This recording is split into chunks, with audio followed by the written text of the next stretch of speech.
women in the workforce. We needed workers, and the men were fighting the war. And so we turned to the ladies. This, of course, incredibly famous poster of Rosie the Riveter was part of the American government's program to try to get women to go out and work producing the things we needed to fight the war. And, of course, it was very successful. Women who previously might have been considered too old or too married to work, remember, there still was very much the idea that if the husband could support her, the woman shouldn't work. Will enter the workforce, and many times not even for the money, but just to help the war. The idea that you could go and work in a factory making bullets or airplanes or something that might save your brother or your husband or your son was of course, a big motivation to women. Jobs tended to be segregated by gender and race, and so there were jobs that were men's jobs, jobs that were women's jobs, jobs that black women did, and stuff like that. Women joined unions.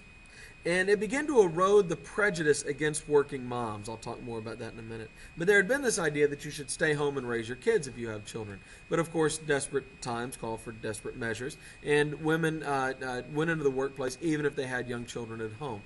And here you see this monument in Washington, D.C. to the women that worked.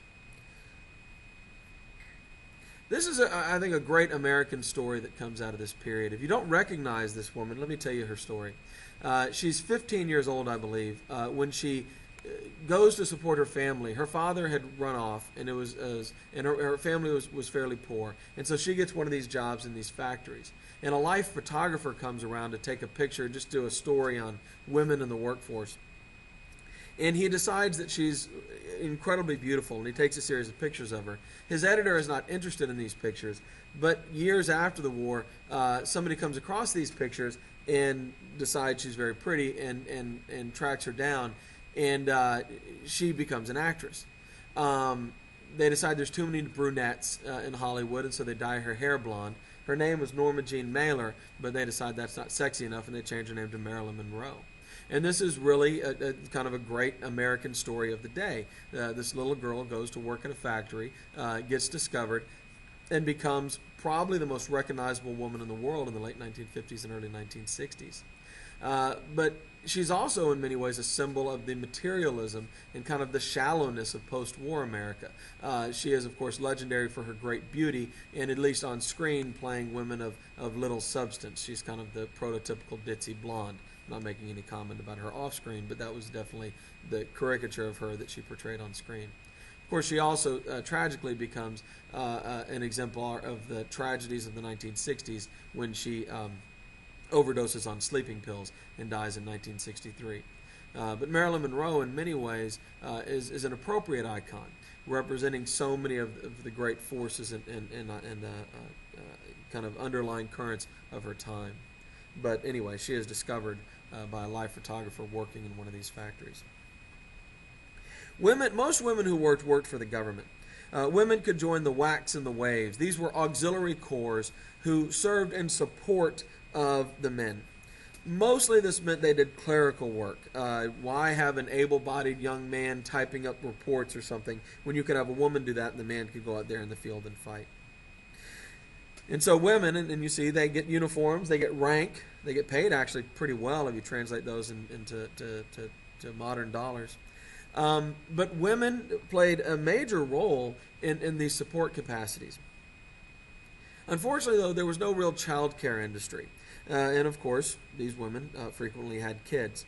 And we began to see the development of the latchkey kid, or the 8-hour orphan they were called at the time. And these are kids who may go to school all day, come home, let themselves into an empty house, have to make themselves dinner because their moms are off. Their dad's off, of course, fighting the war. He's in the Pacific or Europe somewhere. And their mom is off maybe working for the military or working in a factory trying to support the war.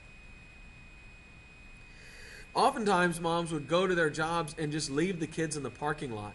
And I know this sounds crazy to our minds today, but if you went to a World War II factory here in America, the factory might be full of working moms, and the parking lot might have dozens and dozens of kids just running around unsupervised all day long. We begin to develop the sense of juvenile delinquents, not coincidentally during the time, and juvenile crime begins to go way up. But kids were often working too. About a third of Americans 14 to 18 years old were in the workforce themselves. Another thing that happens is the prosperity leads to more and earlier marriage. A great many guys decided to marry their sweetheart before they went off to war, in case something happened, and also to try to ensure that maybe that relationship would last beyond the war and she wouldn't stray, or perhaps he wouldn't stray. Of course, this separation led to a lot of widows, war widows, as the men went off to fight in the war, and a great many of them died. But it also led to separation. If you can imagine two people getting married at the age of 18 and then really not seeing each other for the next 3 years, that would be a very difficult relationship to maintain, and that was certainly true. And after the war, these early marriages will lead to the baby boom, as a lot of these men who go off and fight in this war want nothing more than to come home to the security and comfort of kind of the traditional classic American family that we're going to develop in the late 40s and 1950s.